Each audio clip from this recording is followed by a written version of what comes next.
So now we move on to part 2, and part 2 is where I want you to become a little bit more melodic and creative, but using this concept or using this pattern as the focus point for the lesson. It's really important that when you work on this stuff, you really get really deep into it in a kind of meditative state. It's kind of like a deep meditation where you really go inside and really focus on what you're doing and just really own and master that fundamental before you move on. So what we're going to do is just take one chord at a time. So we're going to start with the C minor 7, and the first thing I might do without any metronome or anything is just basically start from the lowest note on the lowest string and just work my way up the fingerboard and across the strings until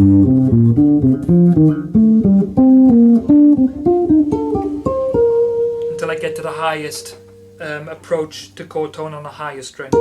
That's like the kind of linear approach. And then what I might do is do kind of an alternating pattern descending.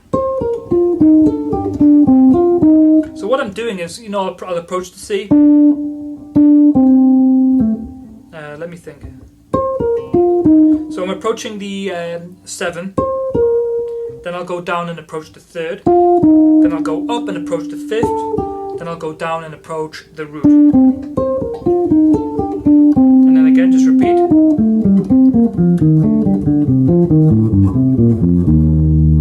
And patterns like this is a really good way of practicing sequences, so you can have kind of lines that you can play in your solos and improvisations, and this is a really good one. And I hear it all the time, and I never really understood what it was until I started breaking this stuff down.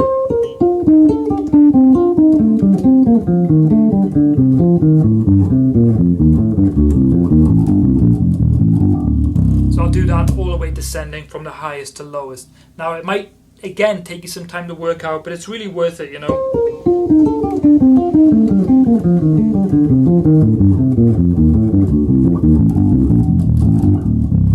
can work out symmetrical patterns, so you're basically having the same position shift every time, but just lower the octave, you know what I mean? So just experiment with that, have fun with it. And then what I want you to do is sustain a chord. Again, you can use the MP3 I've given you in all keys. Start with the C minor 7, put it on a loop, or sustain a chord like I'm doing here, and just free yourself up so you can be more melodic. I might start with the whole range pattern.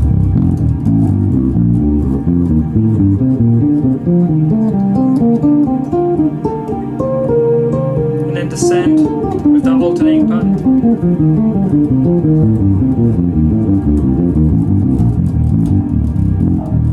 And the best way to do this is if you put on some kind of drum machine or metronome and start at a very slow tempo, just for a couple of minutes for each tempo. Again, you can use the MP3 as a reference. It's a couple of minutes long. You can improvise at one tempo.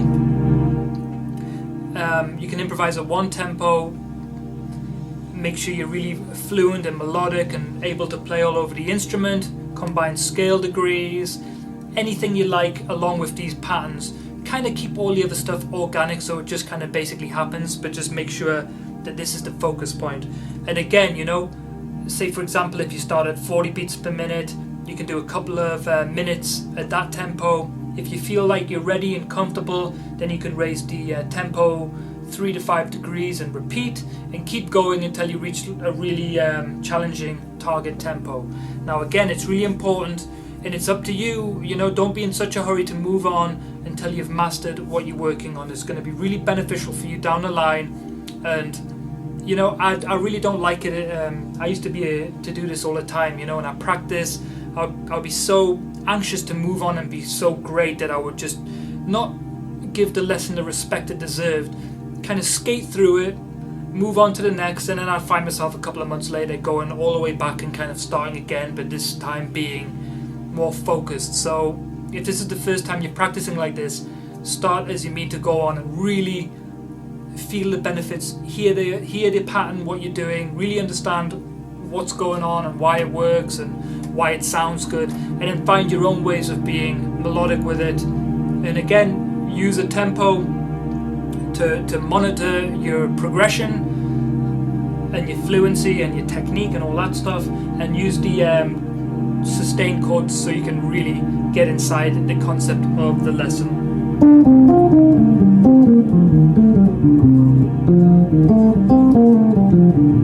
So I'm using scale tones, the approach pattern. I'm using rhythmical ideas.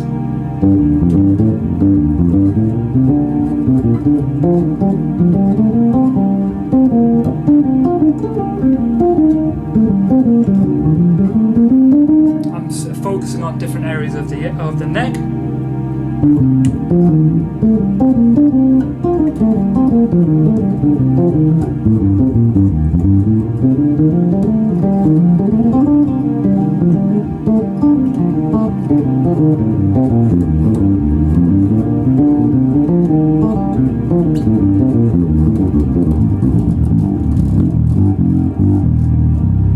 Okay, so once you're comfortable with that, move on to F minor 7 and repeat. And just again, you know, remember to challenge yourself. Start at a slow tempo. Make sure you're really comfortable with it. Start without a metronome. You know, just have fun with it, but really monitor your progression. And when you're comfortable and ready and you've challenged yourself, move on to the next key and do this over all 12 keys.